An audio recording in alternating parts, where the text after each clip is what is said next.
రాష్ట్ర ముఖ్యమంత్రి చంద్రబాబు నాయుడు గారు గాని ఉప ముఖ్యమంత్రి పవన్ కళ్యాణ్ గారు గాని వైద్య శాఖ మంత్రి ఆయన సత్య గారు గాని వీళ్ళు ముగ్గురికి రాజమహేంద్రవరంలో వచ్చి ఘటన ఏం జరిగింది కల్తీపాల్ ఘటన తెలుసుకోవాల్సిన ఇంగిత జ్ఞానం లేదా అని అడుగుతా ఉన్నా।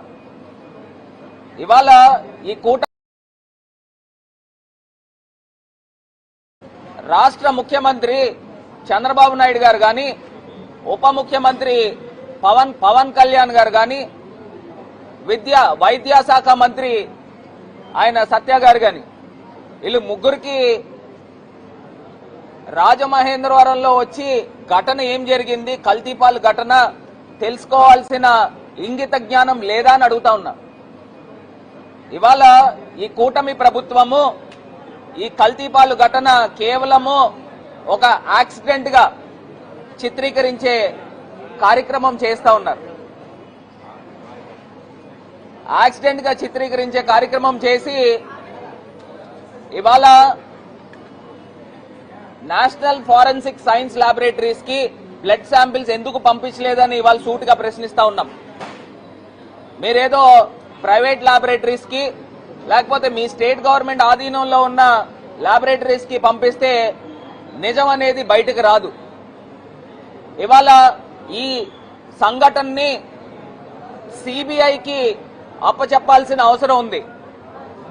ఏదైతే తిరుపతి లడ్డూలో ఏ రకంగా అయితే సిబిఐకి అప్పచెప్పిన తర్వాత వాస్తవాలు ఏ రకంగా అయితే బయటకు వచ్చినాయో ఖచ్చితంగా కల్తీపాలు ఘటనలో కూడా సిబిఐకి అప్పచెప్పితే వాస్తవాలు బయటకు వస్తాయి। వీళ్ళు ఏదైతే ఆ రోజున పోలీసులు ఒక హై డ్రామా క్రియేట్ చేసి కూలెంట్ లీక్ అయింది, ఆ కూలెంట్ లీక్ అయిన దాంట్లోంచి ఆ ఇథిలీన్ గ్లైకాల్ వచ్చి పాలల్లో కలిసింది, ప్రమాదవశాత్తు తాగారని చెప్తా ఉన్నారు। నేను ఇవాళ సూటిగా ప్రశ్నిస్తా ఉన్నా, కేవలము ఆ పాలతను 150-160 లీటర్లు ఆయన సప్లై చేస్తా ఉంటే కేవలము ఒక 15-16 కుటుంబాలకి ఎందుకు ఎఫెక్ట్ జరిగింది? ఇథిలీన్ గ్లైకాల్ కనుక కలిస్తే మొత్తం పాలల్లో మొత్తం ఆ ట్యాంకర్ అంతా కలవాలి కదా। కేవలము ఒక 15-16 కుటుంబాలకి వేసిన పాలల్లోనే ఎందుకు తేడా వచ్చింది? ఇక్కడ పోలీస్ డిపార్ట్మెంట్ కూడా రకరకాల కోణాల్లో దీన్ని దర్యాప్తు జరపాలి। ఎందుచేతనంటే అక్కడ పేషెంట్స్ కి ఇచ్చే ట్రీట్మెంట్ చూస్తే అందరికీ కూడా కిడ్నీస్ ఫెయిల్యూర్ అయినాయి। అంటే ఎవరైనా పురుగుల మందు తాగి ఆత్మహత్య చేసుకుంటారు చూసారా, వాళ్ళకి ఏ రకంగా అయితే ఎఫెక్ట్ జరుగుతుందో ఇక్కడ ఉన్న పేషెంట్స్ కూడా అదే జరిగింది। అంటే పురుగుల మందు ఎంత కాన్సన్ట్రేషన్ లెవెల్స్ లో జరుగుతుందో ఆ ఎఫెక్ట్ జరిగింది। ఇది పెద్దవాళ్ళకి అంటే సుమారుగా 65-70-80 సంవత్సరాలు వాళ్ళకి, చిన్నారులకి, చంటి పిల్లలకి ఈ ఎఫెక్ట్ జరిగింది। మిడిల్ ఏజ్ పీపుల్ కి జరగల। అంటే దాన్ని బట్టి ఇక్కడ ఏమర్థం అవుతా ఉంది, ఇది కేవలము ఆ కల్తీపాల్ అతను ఆ కలిపిన దాంట్లో యూరియా కలిపాడా, లేకపోతే ఏదైనా ఫార్ములిన్ కలిపాడా, లేకపోతే ప్రొఫెషనల్ రైవల్టీ ప్రకారంగా అతనికి కిట్టన వాళ్ళు ఎవరైనా అందులో పురుగుల మంది ఏమన్నా కలిపారా? ఇవన్నిటిపైన అన్ని కోణాల్లోనూ దర్యాప్తు జరగాలి। ఏదో మీరు పోలీస్ డిపార్ట్మెంట్ స్టార్టింగ్ ఒక స్టోరీ కుకప్ చేశారు, దాన్ని ఇవాళ యాక్సిడెంట్ కింద చిత్రీకరించే కార్యక్రమం చేస్తా ఉన్నారు। నేను సూటిగా ప్రశ్నిస్తా ఉన్నా, అసలు బాధితుల కుటుంబాలు రోజుల తరబడి ఈ అక్క హాస్పిటల్ దగ్గరే మరి ఉంటా ఉన్నారు। వీళ్ళు మళ్ళీ ఎక్స్గ్రేషన్ ఏమో చనిపోయిన వాళ్ళకి 10 లక్షలు ప్రకటించారు, బాగుంది। కాకినాడ ఘటన ఆ ఫైర్ మిషాప్ జరిగితే అక్కడ చనిపోయిన వాళ్ళకి 20 లక్షలు ప్రకటించారు। ఏంటి వ్యత్యాసం ఏంటి? ఈ రెండు కూడా గవర్నమెంట్ తప్పిదాల వల్లనే జరిగింది, ఈ ప్రభుత్వం యొక్క నిర్లక్ష్యం వల్లనే జరిగింది। నిజంగా ఎప్పటికప్పుడు ఈ అనార్గనైజ్ సెక్టర్ ని ఆర్గనైజ్ చేసి ఎప్పటికప్పుడు మానిటర్ చేసి మిల్క్ అనలైజర్స్ ద్వారా దీన్ని గవర్నమెంట్ బాధ్యత తీసుకుని ఉండుంటే ఈ ఘటన జరిగి ఉండేది కాదు కదా। 2023లో మిల్క్ ప్రొక్యూర్మెంట్ యాక్ట్ అని జగన్మోహన్ రెడ్డి గారు అప్పుడు ఒక చట్టం తీసుకుని వచ్చారు।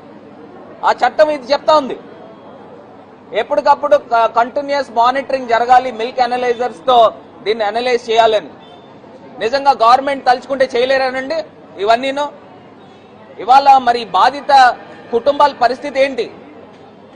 నిజంగా చిన్నారులను మనం చూస్తే చంటి పిల్లలు 6 మాసాలు సంవత్సరం వయసు ఉన్నవాళ్ళు, ఆ పిల్లలు 18 రోజుల నుంచి మృత్యువుతో పోరాటం చేస్తూ ఉన్నారు. ఎంత అన్యాయం అండి!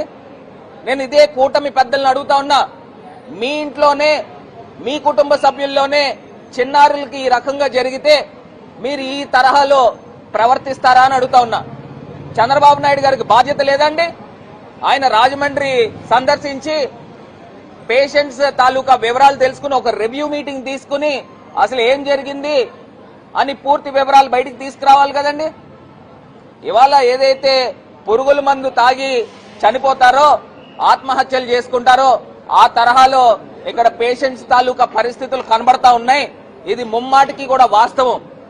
నిజంగా గవర్నమెంట్ కే గనక చిత్తశుద్ధి ఉండి ఉంటే నేషనల్ ఫారెన్సిక్ సైన్స్ ల్యాబొరేటరీస్ పంపించేవారు. మీ ఆధీనంలో ఉన్న ల్యాబొరేటరీస్ పంపిస్తే మీరు ఏం చెప్తే రిపోర్ట్లు ఇస్తారు.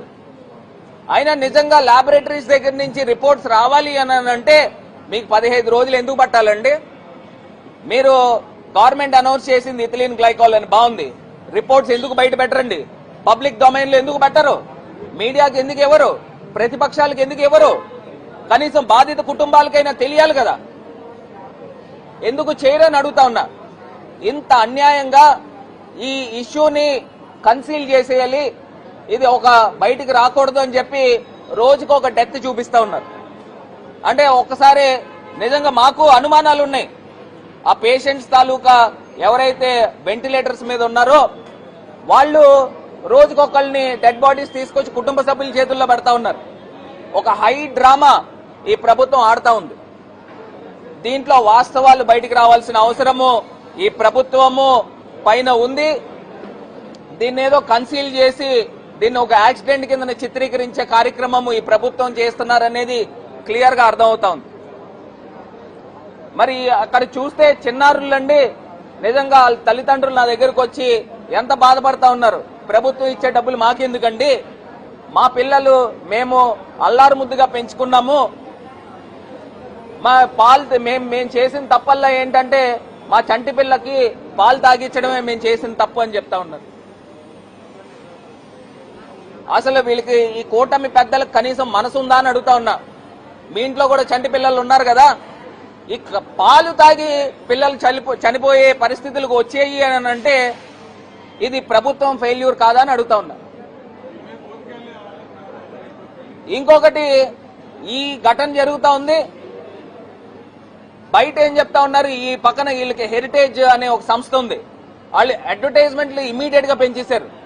మా 23 స్టేజెస్ లో 25 స్టేజెస్ లో దీని చెకింగ్లు జరుగుతూ ఉంటే అంటే హెరిటేజ్ పాలు తాగండి అని ఈ యొక్క ఇష్యూని కూడా అడ్వాంటేజ్ కింద తీసుకుని వీళ్ళు వ్యాపారాలు పెంచుకునే కార్యక్రమం చేస్తా ఉన్నారు. ఎంత అన్యాయమో చూడండి. మా అన్ని కూడా పాస్చర్ మిల్క్ ఇవన్నీ కూడా ఎప్పటికప్పుడు ఒక సేఫ్టీ ప్రోటోకాల్స్ లో ఉంటుంది అని పాల వ్యాపారస్తుల యొక్క వ్యాపారానికి కూడా గండి కొట్టే కార్యక్రమం ఈ ప్రభుత్వం చేస్తా ఉంది. ఎంత అన్యాయం చూడండి. ఈ ప్రభుత్వం వచ్చిన తర్వాత